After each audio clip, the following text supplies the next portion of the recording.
So we talked about a story, moving on, we've talked about a story like this in the Tallahassee area where sick adults preyed on a young woman's identity crisis to get her successfully, and I say young woman, a child, a middle schooler, where they preyed on this young lady's identity crisis to get her successfully to quote unquote transition and didn't tell her parents about it. It's happened again. So in October, If I may, I don't even know if she's honest to be referred to as a young lady. Honestly, she's so young. I would just consider her a a girl. girl, yeah, no, definitely a girl. You're 100% a middle schooler, a middle school. They're killing these kids. All right, A child. a child, a child. All right. So in October, a shocking report claimed that teachers at Salinas, California middle school secretly recruited students into a pro-LGBT club disguised as a gender equity club without their parents knowing.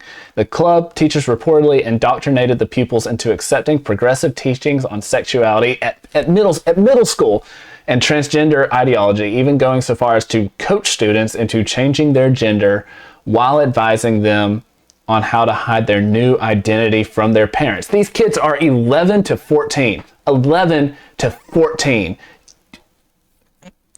I can't, I don't even know. I can't. The amount of sickness in these people's heads. What do you, I mean, that's crazy, right? I think it's sick. I think it's wrong, especially whenever the suicide rate is so high. So high. But 40%, 41%. the thing that aggravates the crap out of me is that if everybody who hasn't listened to me yet, I'm Gray knows this. I'm a very big person that shoot it straight across the board. If you believe it all the way. Mm-hmm. Don't have to believe it. Don't change it. I hate that, John. Don't change what you believe to fit what you want in that moment. I like to believe what I believe, and I'm just that type of person. You know, if something happens and it changes your viewpoint on something, I get it. But let that viewpoint be the same across the board. You know, if it changes due to a certain point. But stuff like right here, this transgender movement and this LGBT movement, it's supposed to be about being proud of who you are and to tell the world of who you are and about how it's your choice. But here, they're telling them or coaching them to something, trying to get them to do something they may not even want to do. Mm-hmm. And then to top it off, trying to hide it from their parents. They goes against so much stuff that they're trying to say is what they're for. Against doing it for yourself and to show the world and not to hide it. But here they are coaching just to try to indoctrinate these kids That's into all some it of is, their own beliefs. indoctrination. It gets worse. Yeah. It gets worse. Hold on, Marcus. Get a load of this. At least one couple who said they were parents of a student claimed that they were called to Buena Vista Middle School and where a teacher told them that their 12-year-old daughter was now a boy. According to the father, when they refused to use the daughter's preferred pronouns, the teacher called the public safety officer to the meeting. I cannot imagine being this dad. Having to choose between speaking the truth and playing along to this fantasy the teachers built for their student. And when he made the right choice of not caving in, he had the law called on him. But think of this. It's California. How hard, if this young girl truly bought into this, how hard would it be for her to get a restraining order on her parents? I can't imagine the pain and anguish that would cause. I can't. It's beyond my capacity. I do not have a child yet. I love my niece. If this happened to her, I'd be ready to kill someone. But even then, it's not my child. I can't imagine. Can you imagine, Marcus? No. Have the law call on me for refusing to say that my daughter is my son. No, I can't. I can't imagine it. It's terrible. It's awful. It's sick. Better yet, what they're doing to that girl's future by putting a restraining order on the parents. Oh, they have it. They have it. I'm saying that's a possibility. I know, but I'm saying like if they do, the future for that girl is low. Not necessarily that girl, but if they do this to parents that refuse to do this and put restraining orders on it, then the future for that child just goes down the drain. It's just swirls down.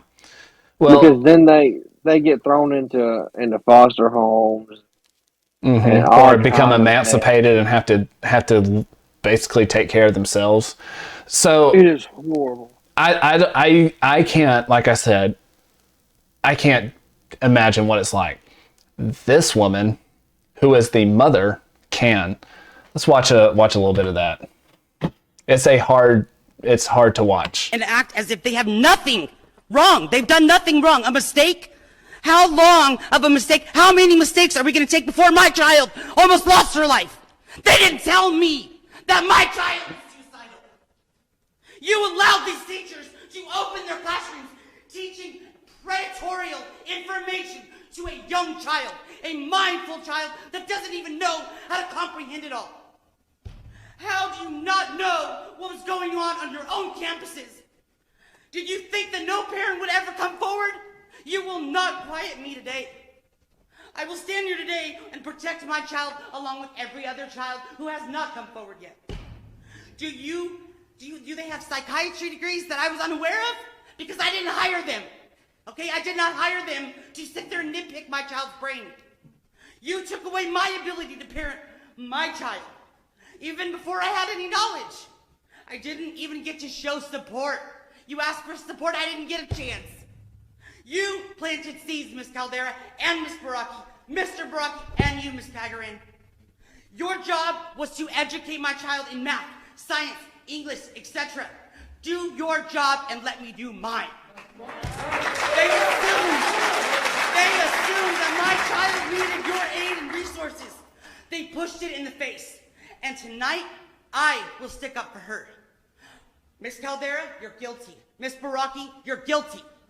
You changed her personal documentation, her gender, her name, her email. I authorized an AKA added to her attendance because I wanted to be supportive. But guess what? She's allergic to bees. Her medical record says a birth name, and you changed it. Who administers that now? Not everything, not me. You guys did this on your own accountability, and you've gone too far. They downgraded me in front of my child and allowed me to question myself as a mother. You sat there and told me how my child was going to be. And then you wrapped your hands around her while I sat across the table and cried. Because you thought you could be there better than I, and I never got a chance. She was scared to even say anything. Your guys' voice were heard, not hers.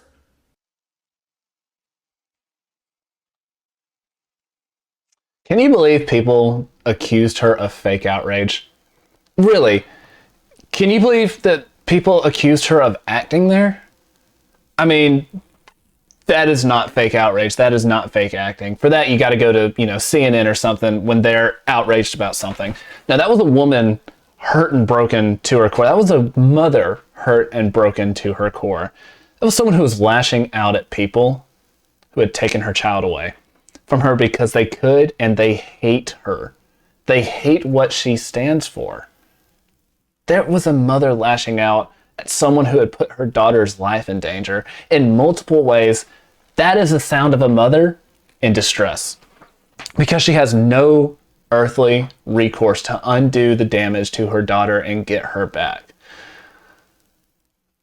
And like you can see it. You can feel the anguish in the words she says.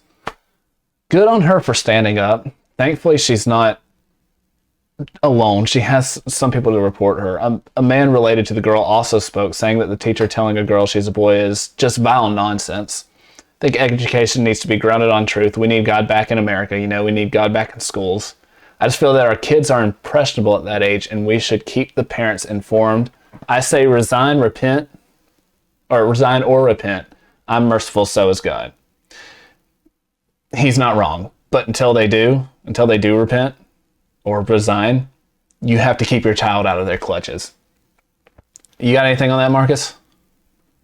I didn't see the video, so. But could you hear it?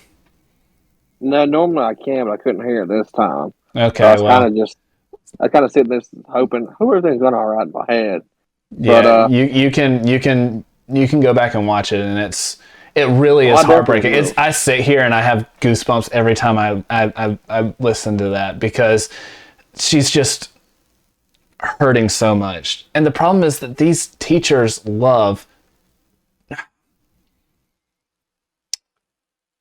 they love this. The teachers love this. They love sinking their teeth into young kids' minds.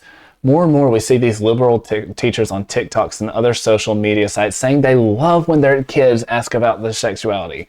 They love these conversations because they seem so loving and tolerant. They care, you see. These teachers, these liberal teachers, they care about you more than those mean people who, want you to live in reality and not against it. See, those people, the conservatives, the evil traditionalists, they hate you. They want to hurt you. And I mean, we know that this is not the case. But sometimes we do, not everybody who says they're a traditionalist, but most of them, they want to love on these kids. They do. But the narrative has pushed these kids so far away from these people who want them to live in reality. And it's hard because sometimes when you're right, you have to be stern about it. That doesn't mean that again, that you don't love them or you don't want what's best for them. So here's the thing. I was spanked growing up a lot. And every single time I was in the wrong. I was in the wrong. And my parents had to teach me the right way and made sure it stuck. So they paddled me, and I'm a better person for it. 100%. I'm a better person. And I understand they did it because they love me. Before you come after me, I'm not saying every parent's like that. Sometimes it really is abuse. But when it's done with measured discretion and out of genuine love, it is a good thing. But they don't get the chance for these kids don't get a chance to understand that people who want you to live in society or in reality, that they love you. And they really do. They have love for you, and they just don't want you to try and kill yourself because you're living outside of actual reality. And last thing, I am not saying we should go around paddling LGBTQ kids either, so don't come after me. Marcus, do you have anything before we go to drag queens and church, pulpits? I have to agree with the paddling thing because I was a fairly bad kid. I mean, I don't. Well, in hindsight, not really, because never went to any parties and got drunk, never did any drugs. But my biggest thing is I was very bad at back talking. I was a very. Oh no, I never kid. would guess that, Marcus. Yeah, but I was a very. I talk back on. I was very rude. I was a very rude kid, and sometimes I thought what my parents did were harsh. And looking back at it, I wouldn't want it any other way because I wouldn't be the man I am today without them doing what they did. Exactly. So I like to think that I'm a good Christian man. I like to think that I do things the right way. Sometimes I like to pray for what I do, and I like to try to treat everybody with respect and love, and try to be the best person I can be to everybody. And I feel like that, if I was just let loose and didn't get spanked or get punished, then I could be a brat who you look at and say, "Oh, he is a." You'd probably be in jail right now, and I probably would be in jail right now. I'm glad I had somebody to put me in check, which were my parents. Yeah. Because there may not be anybody else that could have. Well, unfortunately, with schools like they are, and kids don't understand that people who want them to live in reality love them.